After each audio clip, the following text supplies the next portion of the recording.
الحمدللہ وحدہ لا شریک لہ والصلاة والسلام علی من لا نبی بعدہ وعلی آلہ واصحابہ الذین اوفوا عہدہ۔ اللہ کے رسول صلی اللہ علیہ وسلم نے مومن کو ہدایات دی ہیں، زندگی گزارنے کا طریقہ بتایا ہے، اور صلحاء اور نیک لوگوں کی صحبت میں بیٹھنے کا حکم دیا ہے۔ فساق فجار اللہ کے نافرمان بندے، ان سے دور رہنے کا حکم دیا ہے۔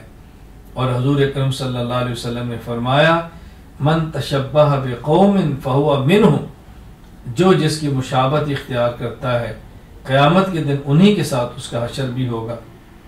ہمیں اس بات کا اہتمام کرنا ہے، وہ کام کریں جو صلحاء کے ہیں، اولیاء کے ہیں، اللہ کے نیک بندوں کے ہیں۔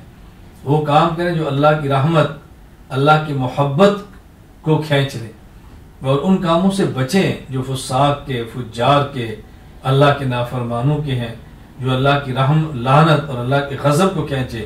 ان اعمال سے بچیں۔ ایک بہت بڑا عمل جو اللہ کی ناراضگی کو کھینچتا ہے وہ ہے 31 دسمبر گزارتے ہیں، آگے 1 جنوری شروع ہوتا ہے، درمیان کی جو رات آتی ہے نیو ایئر نائٹ کے نام سے اس رات کو منایا جاتا ہے، نئے سال کی پہلی رات۔ اللہ اکبر! وہ خرافات، وہ گناہ، وہ لعنت کی چیزیں اس کے اندر ہوتی ہیں، اللہ تعالیٰ محفوظ فرمائے، انسان کو سنتے بھی شرم آتی ہے۔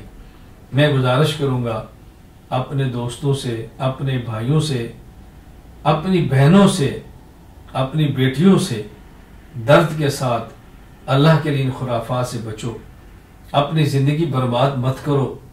یہ زندگی بہت مختصر ہے، اصل زندگی موت کے بعد کی ہے۔